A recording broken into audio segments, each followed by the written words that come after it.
আসসালামু আলাইকুম honourable viewers. আজকে আপনাদের একটা পাসপোর্ট দেখাবো। এটা হলো যে ইন্দোনেশিয়ান ভিসা। এই যে না, এটা তো চাইনিজ ভিসা না, এটা না। মানে আমাদের আমাদের ক্লায়েন্ট আলহামদুলিল্লাহ ইন্দোনেশিয়ান ভিসা পেয়েছে। হ্যাঁ, তো আপনাদের ইন্দোনেশিয়ান ভিসাটা দেখাই। এটা ভিসাটা পেয়েছে হলো এটা সিঙ্গেল এন্ট্রি।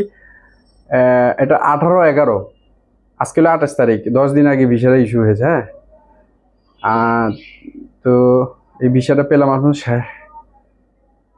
এই যে দেখেন, আমাদের এখানকার পুরান ঢাকারই শেখ এমডি শাহিন শাহিন ভাই পেয়েছে। এই ইন্দোনেশিয়ার ভিসা স্টিকার ভিসাটা এইরকম স্টিকার ভিসা। আমি ইনফরমেশনগুলো হাইড করতেছি, কারণ হলো এই তো ওনার আগে কি কি ভিসা ছিল আমি দেখাই। ওনার আগে ভিসা ছিল হলো উনি ফিলিপাইন গেছে, ফিলিপাইন, তারপরে দুবাই দুবাই ভিজিট ছিল। আর কি ছিল দেখি, মালয়েশিয়া যাওয়া ছিল, সিঙ্গাপুরও যাওয়া ছিল, তারপরে কোরিয়াও যাওয়া ছিল। স্ট্রং পাসপোর্ট মাশাল্লাহ।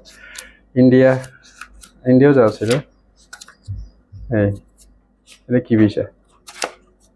আচ্ছা, মোটামুটি আলহামদুলিল্লাহ, মানে এর ভালো প্রোফাইলদারি আর কি।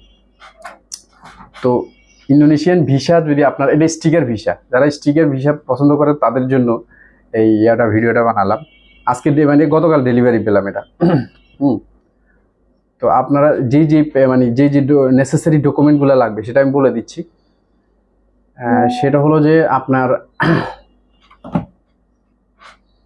এটা 14 থেকে 17 দিন, 17 কর্মদিবস লাগে, স্যাটারডে সানডে বাদ দিতে হবে। হ্যাঁ, আমরা এতে চার্জ করেছি 16,500, মানে ভিসা ফি আছে, এটার ভিসা ফি দিতে হয় প্লাস সার্ভিস চার্জ কিছু রাখার আগে, বা এক একজন এক এক রকমের চার্জ করে আর কি। তো আপনারা নিজেও অ্যাপ্লাই করতে পারবেন, এটা আমি আপনাদের বলে দিচ্ছি। এটা দিয়ে ইন্দোনেশিয়ান এম্বাসিতে আপনারা সাবমিট করেন, কোনো সমস্যা নেই।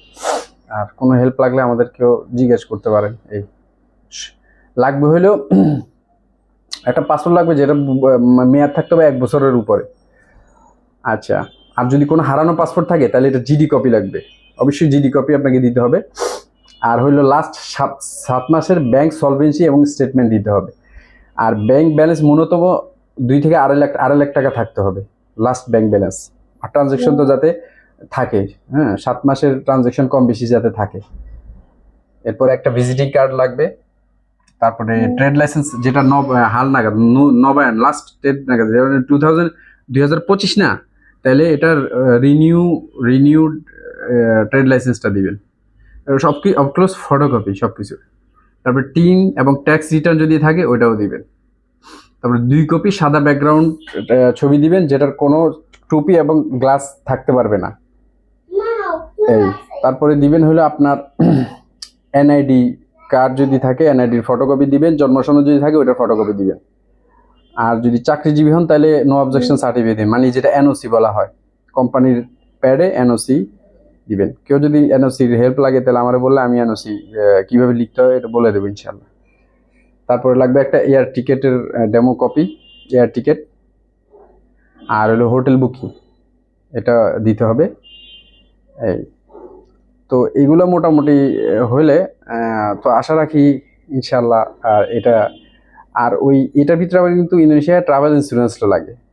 ট্রাভেল ইন্স্যুরেন্স যদি লাগে তাহলে ওইটা ট্রাভেল ইন্স্যুরেন্সটাও দিতে হবে। তো এইসব জিনিসের ভিতরে যদি কোনো কিছু মনে করেন, কোনো ডকুমেন্ট যদি আপনারা যদি নিজেরা প্রোভাইড করে অ্যাপ্লাই করতে পারেন, ওয়েল আলহামদুলিল্লাহ। আর যদি হেল্প লাগে আমাদের কোনো ডকুমেন্ট সাইডে, এটাও বলতে পারেন। আমাদের কন্ট্যাক্ট নাম্বার 019829459004। আর যদি নিজে না পারেন তাহলে আমাদের সাথে যোগাযোগ করলে আমরাও করে দিতে পারবো। যেমন এই ক্লায়েন্টটাকে করে দিলাম, এটা আমাদের পুরান ঢাকারই একজন আমাদের খুবই পরিচিত এবং সম্মানিত ভাই, শেখ এমডি শাহিন ভাই। উনি প্রথমে থাইল্যান্ডের জন্য দিতে চেয়েছিল, কিন্তু ওনার ভিএল ছিল, তো যার কারণে থাইল্যান্ডে তো ভিএল ফাইল জমা নিচ্ছে না এখন। তাই আলহামদুলিল্লাহ 1 তারিখ থেকে থাইল্যান্ডের ই ভিসা চালু হবে।